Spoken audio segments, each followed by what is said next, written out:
Hello everyone. तो आइए देखते हैं कि विज़न के नवंबर मंथ की पॉलिटी की सुर्खियों में क्या खास चीज़ें हैं। तो चलिए शुरू करते हैं आज का सेशन। सबसे पहले मैं आपको इंडेक्सिंग दिखा देता हूँ। तो पहला है आईना, यानी कि डैशबोर्ड फॉर सिटीज़। नंबर 2 है आपराधिक कानूनों में सुधार से संबंधित विधेयकों पर रिपोर्ट जो आई है, इसकी बात करेंगे। इसके बाद सांसद विधायकों के खिलाफ मामलों का निपटान। इसके बाद enabling communication on real time environment, इस पर चर्चा करते हैं, यानी इनकोर। इसके बाद हमारा लास्ट टॉपिक बचेगा, वो है फिल्म पायरेसी को रोकना। तो चलिए समझते हैं डिटेल में। तो आइए देखते हैं हमारी पहली न्यूज़ क्या है। आईना डैशबोर्ड फॉर सिटीज़, इसे किसने शुरू किया है? तो आवासन और शहरी कार्य मंत्रालय ने शुरू किया है। ये एक तरह का पोर्टल है। किसके लिए है? यह अर्बन लोकल बॉडीज़ के लिए। यहाँ पे देखते हैं इन्होंने 5 मुख्य विषय क्षेत्रों को लिया गया है, जो कि शहरों की स्थिति, इनकी प्रगति के बारे में जानकारी देगा। ठीक है। यूएलवीएस के नियमित आधार पर स्वेच्छा से इस पोर्टल पर ऑडिट किए गए खातों और स्वयं के रिपोर्ट किए गए प्रदर्शन मैट्रिक्स सहित अपना डेटा प्रस्तुत करेंगे। ठीक है। इसके बाद जो डिजिटल इंडिया कॉरपोरेशन है DIC, इसके माध्यम से यूएलवीएस अपने या फिर जो राज्य हैं उनकी सहायता प्रदान करेंगे। ठीक है। इस डेटा प्रस्तुत करने की प्रक्रिया के यूएलवी राज्यों को सहायता प्रदान करेंगे। डिजिटल इंडिया मिशन को आगे बढ़ाने के लिए मंत्रालय को रणनीतिक सहायता प्रदान की जाएगी। अब बात करते हैं इस पोर्टल के मुख्य उद्देश्य क्या है।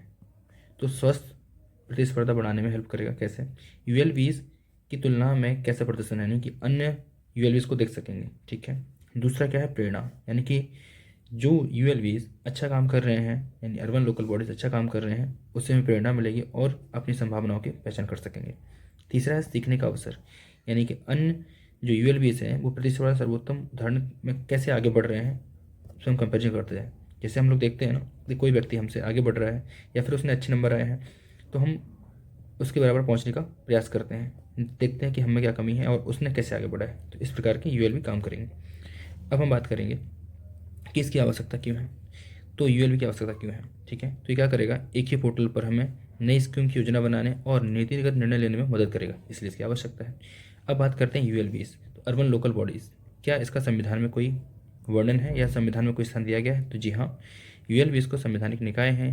इन्हें 74 कॉन्स्टिट्यूशन अमेंडमेंट एक्ट 1992 के तहत स्थापित किया गया है। ये शासन के तीसरे स्तर के रूप में इन्हें मान्यता दी गई है। अब बात करते हैं कि यूएलवीज को जनसंख्या के आकार और क्षेत्र के आधार पर 3 श्रेणियों में बांटा गया है। अगर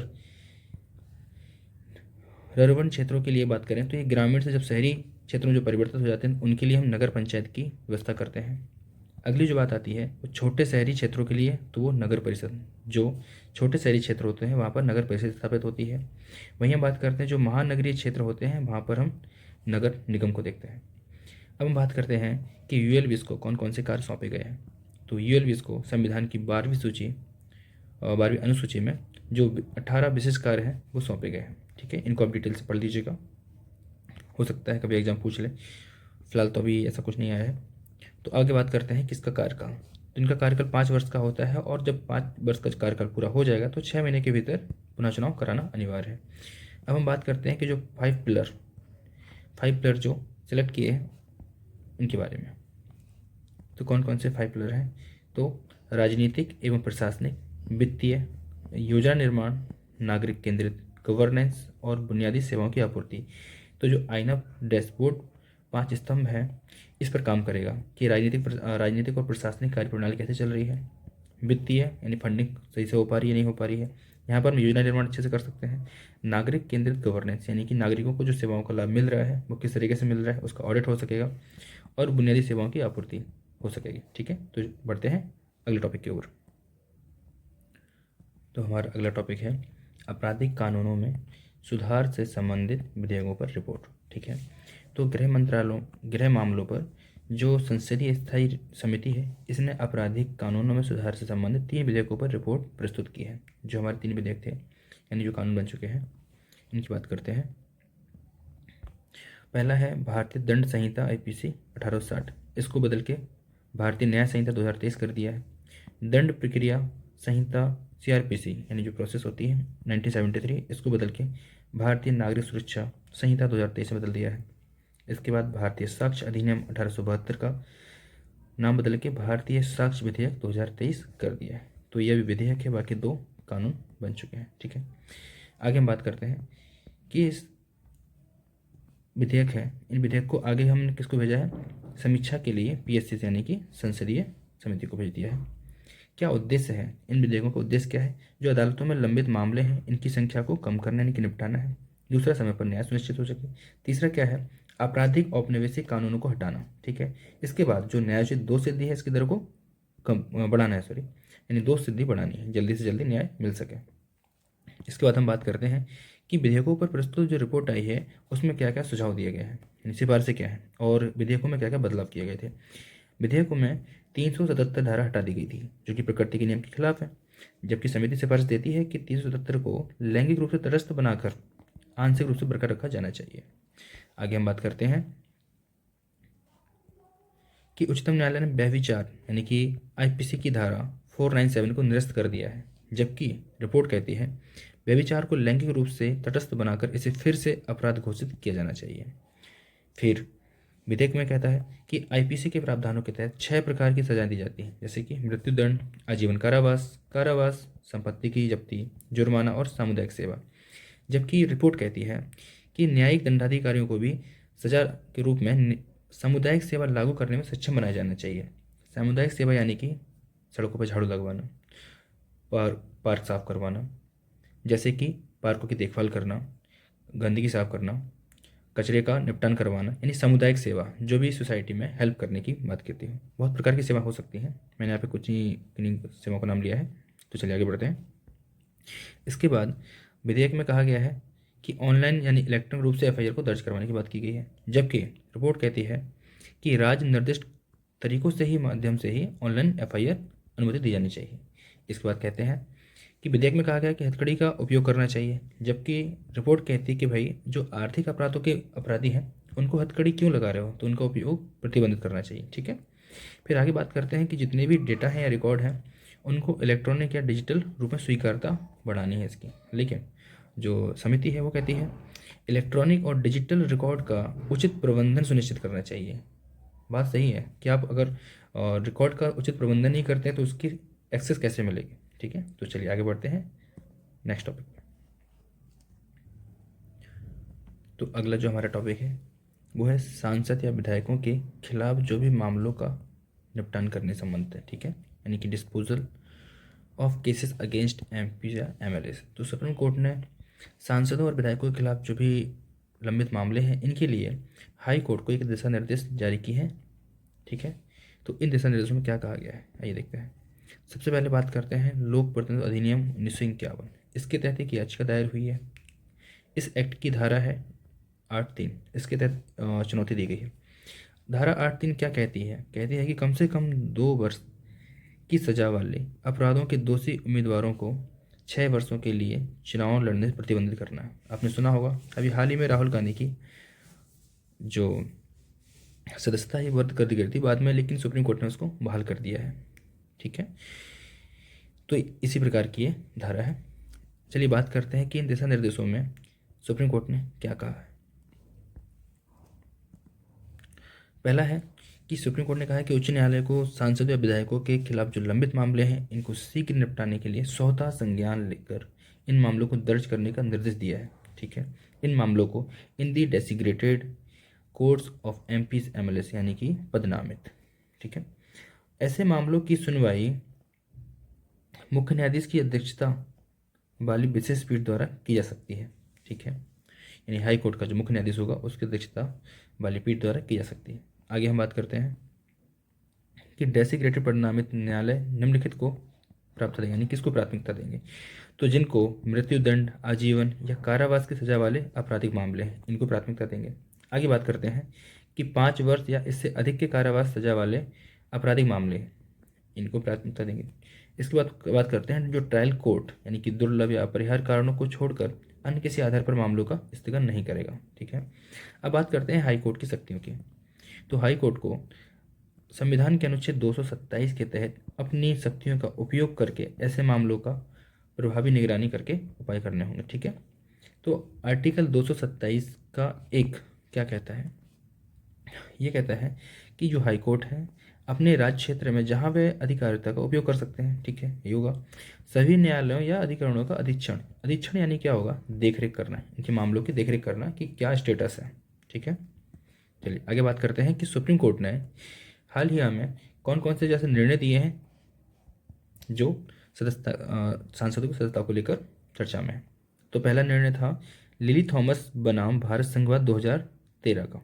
इसमें कहा गया था कि अगर किसी सांसद को 2 वर्ष से अधिक की सज़ा हो जाती है, 2 साल या उससे अधिक की सज़ा हो जाती है, तो वो सदस्य नहीं रहेंगे। ठीक है, आगे बात की गई है भारत संघ बनाम एसोसिएशन फॉर डेमोक्रेटिक रिफॉर्म्स बात 2002। इसमें कहा गया था कि मतदाताओं को जो उम्मीदवार है उसके बारे में पूर्ण जानकारी लेने का अधिकार क्या होगा, एक फंडामेंटल राइट होगा। ठीक है, आगे बात की गई है 2018 में सुप्रीम कोर्ट ने राजनीतिक दलों के लिए जो उम्मीदवारों के खिलाफ लंबित मामले हैं, यानी जो भी पार्टी होगी वो पार्टी क्या करेगी, अपनी वेबसाइट पर उनके जो उम्मीदवार होंगे उनका पूरा विवरण प्रस्तुत करना अनिवार्य बना दिया है। तो आप किसी भी पार्टी के पोर्टल पर जाकर उनके जो उम्मीदवार होंगे उनकी जानकारियाँ सारी ले सकते हैं। तो चलिए आगे बढ़ते हैं अगले टॉपिक पे। अगला जो हमारा टॉपिक है वो है enabling communication on real time environment. ठीक है, यानी कि इन्वायरमेंट से रिलेटेड कोई है तो इंकोर से शॉर्ट नाम दिया गया है। तो हाल ही में इलेक्शन कमीशन ऑफ इंडिया ने इंकोर करके एक सॉफ्टवेयर डिजाइन किया है, किसके लिए, उम्मीदवारों या चुनाव से संबंधित संपूर्ण प्रबंधन को लेकर। ठीक है, तो आइए बात करते हैं इसमें कि इसमें क्या क्या प्लान बनाए गए हैं। तो चलिए देखते हैं। तो सबसे पहले बात करते हैं ये एक सॉफ्टवेयर कैसा है, एंड टू एंड एप्लीकेशन पर आधारित है। ये जो सॉफ्टवेयर है वो रिटर्निंग अधिकारियों को ज़्यादा सक्षम बनाएगा। कैसे, जो वोट डाले जाते हैं डिजिटल रूप से राउंड वार डेटा का सारणीबद्ध करने में और फिर मतगणना की अलग अलग वैधानिक रिपोर्ट प्राप्त करने में सक्षम बनाएगा किनको, रिपोर्टिंग और रिटर्निंग अधिकारियों को। इसके बाद हम बात करते हैं इंकोर स्क्रूटनी। ये क्या होती है, क्योंकि ये एप्लीकेशन जो है वो इलेक्शन कमीशन ऑफ इंडिया की है। तो जो उम्मीदवार हैं और जो अपना ऑनलाइन दाखिल करते हैं, क्या करते हैं, नामांकन पंजीकरण दाखिल करते हैं, तो उनकी जांच करने में सक्षम बनाएगा किसको, रिटर्निंग अधिकारियों को। ठीक है, आगे बात करते हैं एनकोर नोडल ऐप। तो एनकोर जो नोडल ऐप है वो क्या काम करेगी, अग्निशमन, शिक्षा, पुलिस, पर्यावरण जैसे जितने विभाग हैं इनको जो राजनीतिक दल होते हैं या फिर जो उम्मीदवार होते हैं वो अपनी रैलियाँ या रोड शो के लिए एक आवेदन करते हैं तो उनके लिए एनओसी प्रदान करेगी कि भाई हमें इस रास्ते से आपको निकलना है और हमें कोई प्रॉब्लम नहीं है। इस टाइप की एनओसी इन मंत्रालयों या विभागों द्वारा दी जाएगी। ठीक है, तो ये हमारा इलेक्शन कमीशन ऑफ इंडिया का टॉपिक। अगले टॉपिक पे बढ़ते हैं। तो अगला हमारा टॉपिक है फिल्म पायरेसी को रोकना। तो आज के समय में भी काफ़ी इंपॉर्टेंट मुद्दा बना हुआ है, क्योंकि आप देखते होंगे बहुत सारे पोर्टल हैं या फिर एप्लीकेशन होती हैं, इन पर आपको फिल्मों को लेकर पायरेसी दिख जाती है। ठीक है, तो हाल ही में क्या हुआ है, सूचना और प्रसारण मंत्रालय है, इन्होंने फिल्म पायरेसी को रोकने के लिए एक संस्थागत तंत्र बनाने की स्थापना की है ना, संस्थागत तंत्र की स्थापना की है। तो कैसे ये काम करते हैं, ठीक है, तो पायरेसी को यानी पायरेसी के खिलाफ शिकायतें प्राप्त अगर होती हैं, अगर इसमें कोई व्यक्ति कोई शिकायत करता है तो जो CBFC है यानी कि केंद्रीय फिल्म प्रमाणन बोर्ड और सूचना प्रसारण मंत्रालय से एक नोडल अधिकारी की नियुक्ति की गई है। ठीक है, इन सब के लिए एक नोडल अधिकारी रहेगा। तो अभी हाल ही में एक सिनेमेटोग्राफ संशोधन अधिनियम 2023 पारित हुआ है, इसके तहत ही ये तंत्र स्थापित किया जा रहा है। बात करते हैं मूल कॉपीराइट धारक, यानी कि जैसे कि मान के चलिए मेरा कोई कंटेंट है तो मैं मूल कॉपीराइट धारक हो गया, या फिर उसके द्वारा यानी कि यही कोई व्यक्ति है वो किसी और को अधिकृत कर देगा। ठीक है, कि भाई तुम मेरी शिकायत कर दो। कोई व्यक्ति कंटेंट की पायरेसी के मामले में शिकायत दर्ज करा सकता है, किसके पास, जो नोडल अधिकारी है इसके पास। फिर जो अगर मान के चलिए कोई गैर अधिकृत यानी कि कोई अलग व्यक्ति है, ठीक है, वो अधिकृत नहीं था लेकिन उसने भी इस कोई शिकायत रजिस्टर्ड करवाई है, इसके लिए जो शिकायत के लिए जो अधिकारी है शिकायत की वास्तविकता की जांच करेगा पहले कि ये शिकायत जेन्युइन है कि नहीं है, और इसके लिए फिर अलग अलग सुनवाई भी कर सकता है। ठीक है, सिंपल सी बात है। अगर शिकायत में सत्यता पाई जाती है, यानी वेरिफिकेशन सही पाया जाता है, तो अधिकारी क्या करेगा, एक निर्देश पारित करेगा और उसमें कहा जाएगा जो भी मध्यवर्ती यानी कि जो भी सॉफ्टवेयर होते हैं या एप्लीकेशन होते हैं या फिर प्लेटफॉर्म है, ठीक है, डिजिटल प्लेटफॉर्म्स की बात कर सकते हैं, तो इनको 48 घंटे का समय दिया जाएगा और कहा जाएगा कि भाई आपके पोर्टल पे या जो भी प्लेटफॉर्म पे जो लिंक पड़ी है इसके माध्यम से जो पायरेसी हो रही है इसको हटा लीजिए। ठीक है, कंटेंट हटाने के लिए बात की जाएगी। ठीक है, तो ये हुआ हमारा नोडल अधिकारी का। अब बात करते हैं कि पायरेसी को लेके कौन कौन से कदम उठाए गए हैं। तो अभी हाल ही में आपने देखा ही, मैंने बताई है कि सिनेमेटोग्राफ संशोधन अधिनियम 2023 पारित किया गया है पायरेसी पर अंकुश लगाने के लिए। अब बात करते हैं कि ये संशोधन किया गया तो पहले मूल कानून क्या था। तो सिनेमेटोग्राफ अधिनियम 1952, यानी ये कानून तो 1952 में ही आ चुका था, इसमें संशोधन हुआ है। ठीक है। अब बात करते हैं कि जो कानून है वो किन किन और कानूनों का समर्थन करता है। तो है कॉपीराइट अधिनियम 1957, इसका समर्थन करता है। इसके बाद सूचना प्रौद्योगिकी अधिनियम आईटी एक्ट इसे बोलते हैं 2000, इसका भी समर्थन करता है। इसके बाद हम बात करते हैं कि क्यों ज़रूरी है और ये कानून का लागू करना। ठीक है।